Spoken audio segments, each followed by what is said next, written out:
c'est un gros match. Geoffroy Guichard, 37 000 supporters unis d'une même voix pour soutenir son équipe, Saint-Étienne. Une ferveur unique en France. Même après 17 ans passés au club, Jérémy Janot reste émerveillé. Ce qui est marrant, c'est quand tu vois les tifos dans les autres stades, quoi, tu vois. Tu fais pas attention. Tandis que ceux de Saint-É, on est limite à l'œuvre d'art, quoi. Et quand le chaudron est en ébullition, il est souvent impossible de communiquer sur la pelouse. Moi, sur un corner, sur un coup franc, souvent, quand il y a les images à la télé, je parle même pas, parce que ça sert à rien, ils m'entendent pas.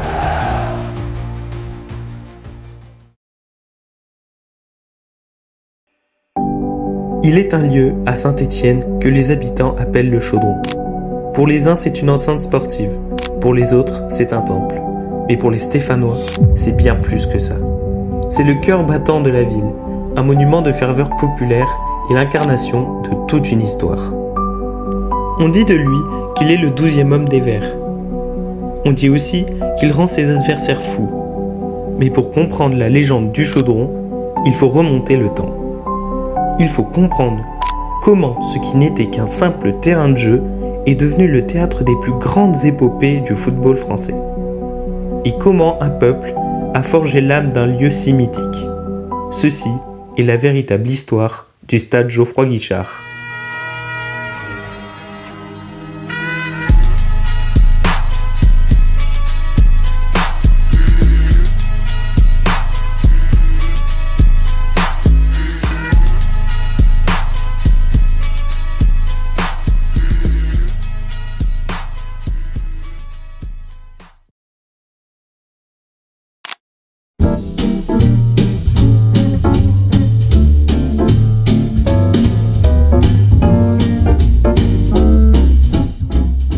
L'histoire du stade Geoffroy Guichard est indissociable de celle de l'essor de la ville de Saint-Étienne. Elle débute en 1930, lorsque Pierre Guichard, le fils de Geoffroy Guichard, l'homme à l'origine du groupe Casino, et son conseil d'administration se lancent dans un projet ambitieux, doter le club d'un stade digne de ses ambitions. Leur quête les mène à une parcelle de terre isolée, une vaste friche de 38 000 m² située dans le quartier de l'Étivalière au nord-est de Saint-Étienne. Ces images filmées par la famille Guichard nous montrent le déroulement de la construction du stade. En effet, c'est seulement quelques mois plus tard que démarre la construction du stade sous la supervision de Pierre Guichard, âgé de seulement 24 ans, qui est déjà un visionnaire. La construction est confiée à la société Voina de Paris, une entreprise de renom qui a également réalisé le stade olympique de Colombes. Ce choix témoigne de l'ambition et du sérieux du projet.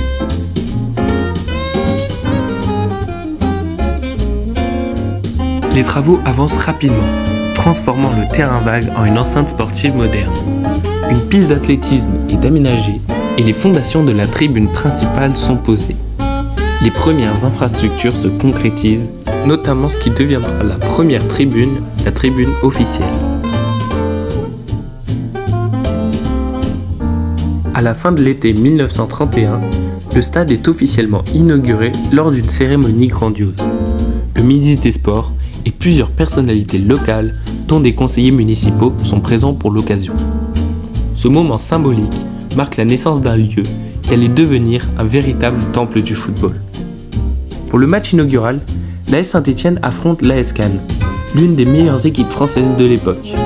Bien que le score final de 9-1 en faveur des Cannois ne soit pas un bon présage pour le club stéphanois, ce premier match est une étape essentielle dans l'histoire du club. La journée festive ne s'arrête pas là. Après la rencontre de football, une course de relais est organisée sur la nouvelle piste d'athlétisme. Le champion de France, Pierre Ramadier, réalise également une démonstration impressionnante de javelot, lancer de disque démontrant ainsi le caractère polyvalent de cette nouvelle installation sportive. Le 11 novembre 1934, une seconde tribune est créée en face de la première, portant le nom d'Henri Point, en hommage au meilleur ami de Geoffroy Guichard, décédé la même année. Désormais, le stade Geoffroy Guichard compte 1600 places assises, même si l'on sait aujourd'hui que plus de 10 000 personnes avaient l'habitude de se regrouper autour du stade. Néanmoins, c'est face à 20 000 personnes que Saint-Étienne prend symboliquement la place de leader du championnat pour la première fois de son histoire à l'issue d'un match contre l'OM en 1938.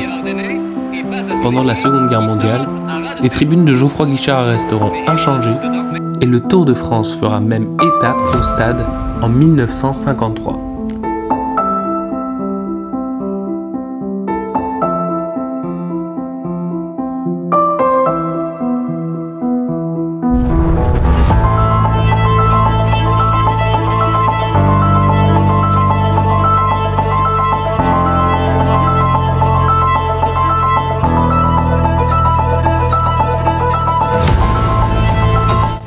En 1957, la SSE est pour la première fois sacrée championne de France et va donc pouvoir découvrir les joies des soirées européennes.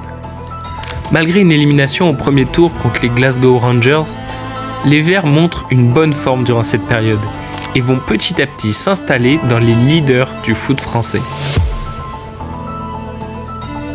Grâce à de bons résultats, la décision de supprimer la piste d'athlétisme bordant le terrain va être prise pour plus tard pouvoir augmenter les capacités de l'édifice. Entre 1955 et 1965, la SSE va vivre une incroyable aventure footballistique. En effet, le club remportera plus de 9 trophées, dont 2 titres de champion de France et une Coupe de France. Malgré de belles réussites sur la pelouse, l'AS Saint-Étienne a des difficultés financières et est contrainte de vendre le stade Geoffroy Guichard à la municipalité de Saint-Étienne en 1965, qui s'occupera de rénover le bâtiment. La ville s'engage alors à louer le stade au club pendant 30 ans à 1 franc symbolique par saison. Le joueur-entraîneur s'est piqué à cette motivation et aujourd'hui nous sommes en finale. Robert Urbain jouera demi-centre. Les projets architecturaux permettent au chaudron de gagner en confort ainsi qu'en capacité. Le nouvel éclairage est installé, plus puissant que le précédent, et les tribunes nord et sud seront couvertes en 1968. En 1972, le siège administratif de l'ASSE est placé au dos de la tribune officielle dans un bâtiment en verre. Pendant ce temps, les joueurs menés par Jean Snella, Albert Batteux puis Robert Herbin excellent sur la pelouse. De 1965 à 1975, la SSE continue sa fulgurante ascension dans l'histoire du football français. 6 championnats de France, 4 Coupes de France, 3 trophées des champions. Les statistiques sont du jamais vu et les Verts conquièrent les cœurs des Français.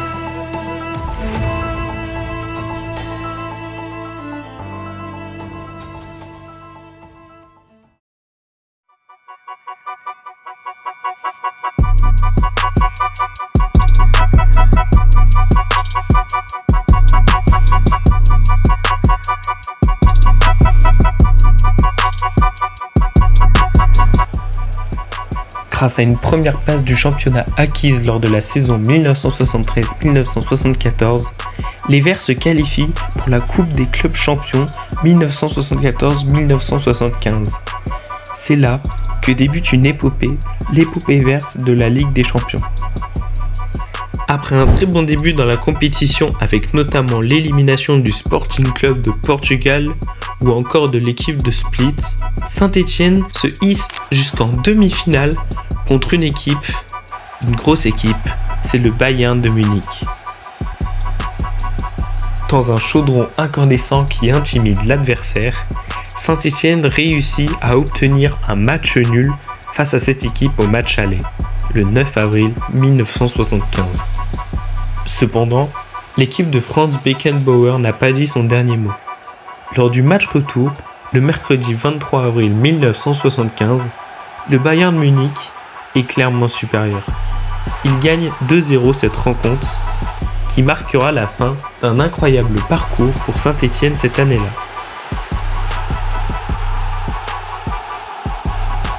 Saint-Étienne continue sur cette lancée prodigieuse et finit encore premier du championnat l'année suivante.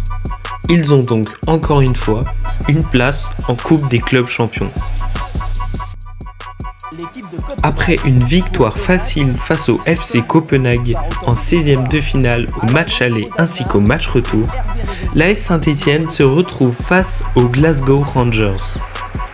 L'équipe écossaise qui autrefois leur avait barré la route lors de leur première participation les laisse cette fois s'enfiler pour les quarts de finale de la Coupe des clubs champions 1976. Ce match restera sans doute l'un des plus mémorables de toute l'histoire du club. De fait, les Verts affrontent le Dynamo Kiev en Ukraine et sont contraints de s'incliner après un but contre son camp de Dominic Batney ainsi qu'un but inscrit par Oleg Blokin, joueur du Dynamo. Le sort de l'AS Saint-Étienne est maintenant très trouble. Le match retour, le 17 mars 1976, le stade Geoffroy-Guichard est plein à craquer. Il faut marquer, il faut réaliser l'exploit, il faut faire une remontada. Sur la marque de 2-0, voilà les données du problème. Il faut ce soir reprendre 2 buts à cette formidable équipe soviétique. La première période est assez calme. 0-0, pas un seul but marqué. Le chemin semble semé d'embûches et de plus en plus compliqué pour les Verts. Tout à coup, Hervé Révéli vient de marquer à la 64e minute. Le match n'est clairement pas terminé. À la 20e minute, extraordinaire marqué. Elle vaut tout simplement l'égalisation au tableau d'affichage. But, le voilà. Égalisation de Jean-Michel Larquet sur ce coup franc. Un coup franc canon qui nous vaut l'égalisation au tableau. Jean-Michel Larquet, à la 71e minute, marquera lui aussi pour donner un réel espoir aux supporters stéphanois présents. Et tout est à refaire maintenant. Match capital samedi soir. Santini. La légende prendra forme par la suite. Santini, bien joué pour Patrick Révéli dans la surface de réparation. Patrick Révéli va pouvoir centrer en retrait.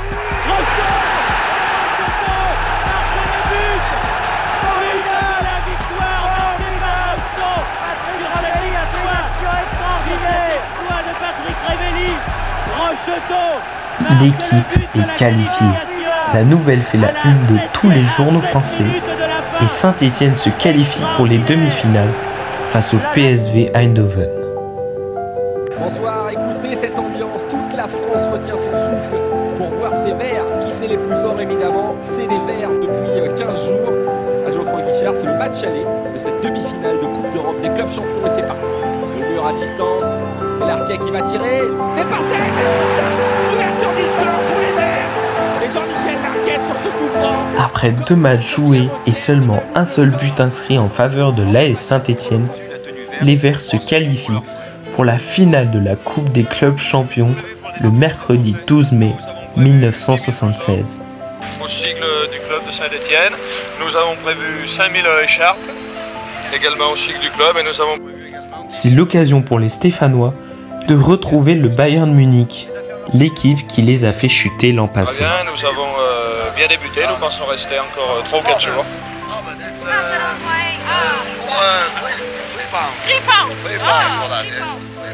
60 francs le blouson, 40 francs les bretelles, vous pouvez également payer en livres. En tout cas, ce sommet européen du ballon rond devient aussi pour certains une vaste foire aux affaires. Pour d'autres, Glasgow, c'est déjà un avant-goût des vacances, et comme les hôtels affichent complet, il est plus prudent d'avoir emporté son sac de couchage. Le camping, c'est difficile à Glasgow. Il fait tellement froid qu'on a dormi cette nuit dans un camion.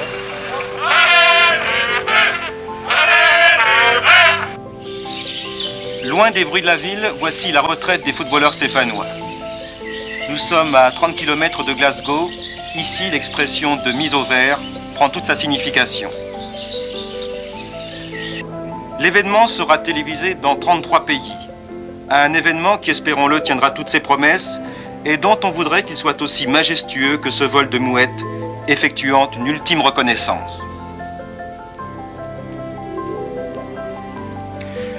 Beaucoup de monde donc ce soir pour cette rencontre et bien entendu cette rencontre sera retransmise par TF1 en direct de Glasgow et si vous êtes devant votre téléviseur je pense que vous vivrez comme des millions de Français et comme il y a des millions d'autres à travers le monde le suspense de cette finale de la Coupe d'Europe 1975 Bayern Saint-Étienne. Et espérons aussi que les 25 000 Français qui sont là-bas s'abstiendront...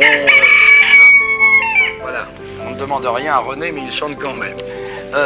Espérons que ces 25 000 Français qui sont là-bas s'abstiendront de manifester, si par hasard Saint-Étienne gagnait, s'abstiendront de manifester trop bruyamment, comme le fait René en ce moment, leur joie. Mais enfin, si ce n'était que le chant du coq, évitons, si par hasard vous n'êtes pas encore parti. Le grand jour arrive enfin et les deux équipes sont fin prêtes à s'affronter pour gagner le titre de l'année 1976. C'est incroyable. Plus de 25 000 supporters stéphanois sur un total de 54 000 font le déplacement à Glasgow pour soutenir les Verts qui dominèrent les débats pendant les 30 premières minutes et poussèrent même ensuite à plusieurs reprises les Allemands dans leur dernier retranchement. En deuxième mi-temps, l'AS Saint-Étienne, toujours aussi entreprenante, se procure de nouvelles occasions, dont une sur un centre de Patrick Révelli, qui plaça un coup de tête, échouant à seulement quelques centimètres du but munichois. Mais ce soir-là, le Bayern ne dira pas son dernier mot. Après une charge de Piazza sur Müller, l'arbitre de la rencontre accorde un coup franc aux 20 mètres pour le Bayern.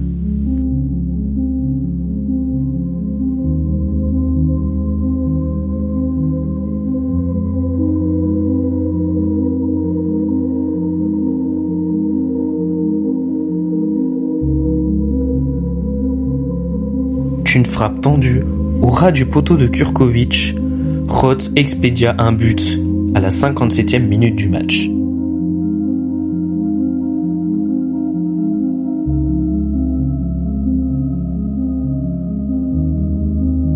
Bien que les Verts n'abandonnèrent pas si facilement et tentèrent d'égaliser jusqu'à la fin du match, c'est bien le Bayern de Munich qui remportera pour la 3e fois de suite la Coupe d'Europe des clubs champions.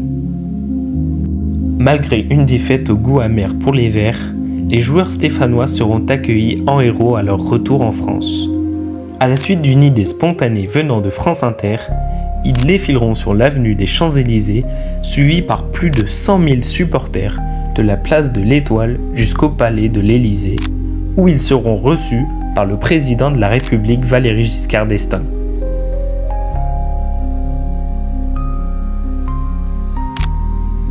Les montants d'Hampden Park avaient la particularité d'être carrés, ce qui était assez rare car ce type d'ancien montant avait été remplacé dans la plupart des grands stades par des montants ronds. Le match fut ainsi surnommé du côté français la finale des poteaux carrés en raison des 2 tentatives ratées pour marquer contre le Bayern. Si les poteaux avaient été ronds, les Verts auraient marqué. C'est une phrase qui alimente encore aujourd'hui les débats entre supporters stéphanois, alimentant la légende autour de cette rencontre. Mais en réalité, personne ne peut vraiment déterminer si le ballon serait rentré dans les cages.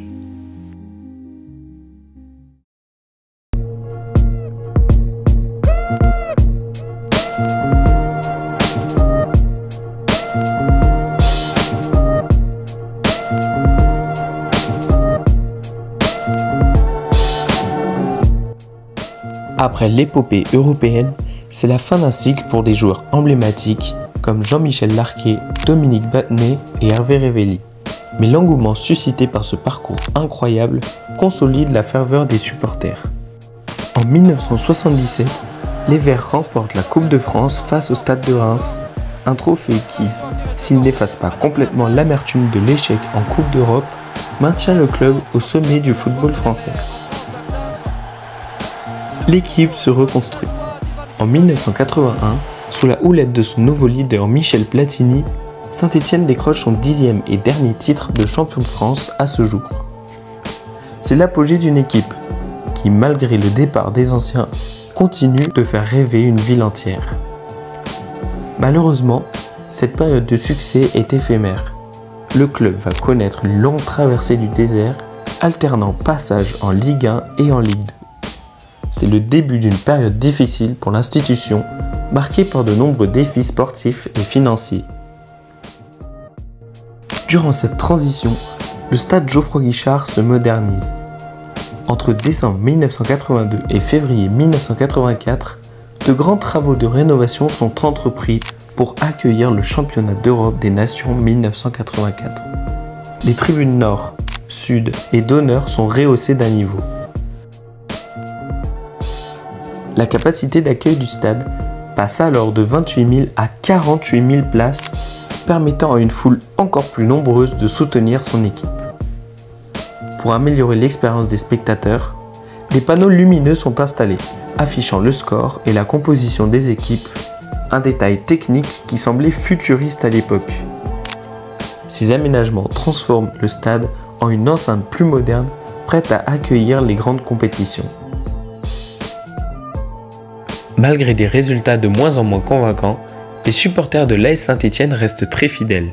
Le 16 mai 1985, le match de Division 1 contre le LOSC attire une foule record de 47 747 spectateurs, un pic historique qui reste le record d'affluence au stade Geoffroy-Guichard aujourd'hui.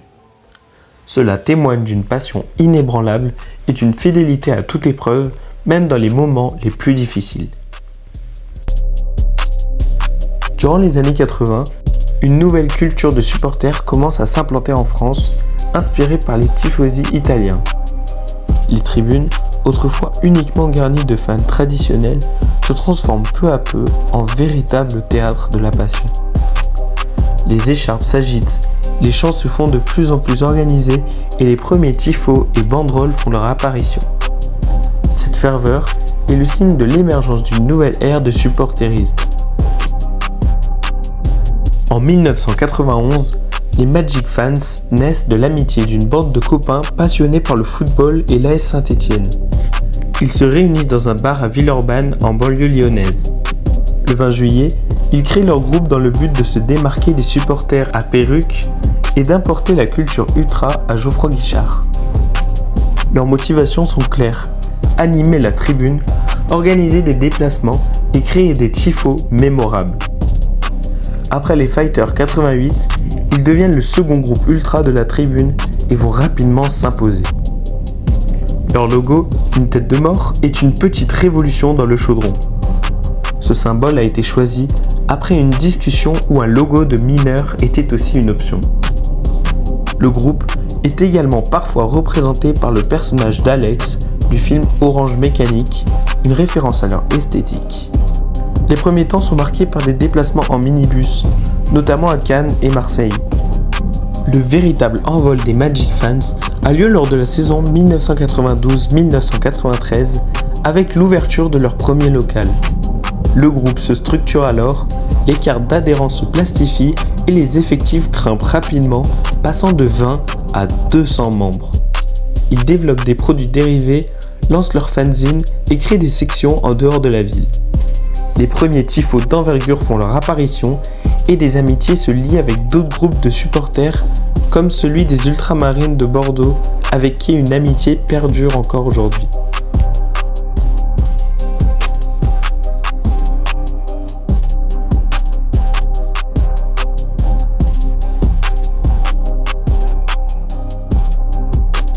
Le groupe est rapidement médiatisé, apparaissant dans des émissions comme Téléfoot. Cependant, cette reconnaissance s'accompagne de tensions, notamment avec le club et les forces de l'ordre. Les Magic Fans sont craints, voire haïs, mais finissent par être respectés et reconnus. Ils doivent également faire face à des rivalités avec d'autres groupes, comme les Green Angels, un nouveau groupe qui s'est formé en 1992 et avec qui des affrontements de tribunes ont lieu, menant à la séparation des deux groupes. En effet, plutôt que de cohabiter, les Green Angels décident de s'installer dans l'autre virage du stade, le COP Sud, qui deviendra leur fief. Ce déménagement marque le début d'une nouvelle ère pour le chaudron, avec désormais 2 COP Ultra. Les Green Angels commencent à organiser des déplacements, à créer leurs propres banderoles et à concevoir des tifos élaborés. Leur identité se forge autour de leur ferveur, de leurs chants puissants et d'une organisation rigoureuse. Leur nom fait référence à la couleur du club et à leur détermination. Leur symbole, Cochise, coiffé d'un bandeau vert et blanc, incarne leur esprit d'insoumission. Au-delà du stade, les Green Angels s'investissent pleinement dans la vie culturelle stéphanoise. L'histoire des Green Angels, à l'instar de celle des Magic Fans, est indissociable de celle du stade Geoffroy-Guichard. Malgré leurs différences et leur rivalité initiale, les deux groupes partagent une même passion indéfectible. Ensemble, ils ont contribué à transformer le stade en l'une des enceintes les plus redoutées et admirées d'Europe, symbolisant la ferveur unique de la ville pour son équipe.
Après le renouveau du supporterisme dans les années 90, le stade Geoffroy-Guichard continue sa propre transformation.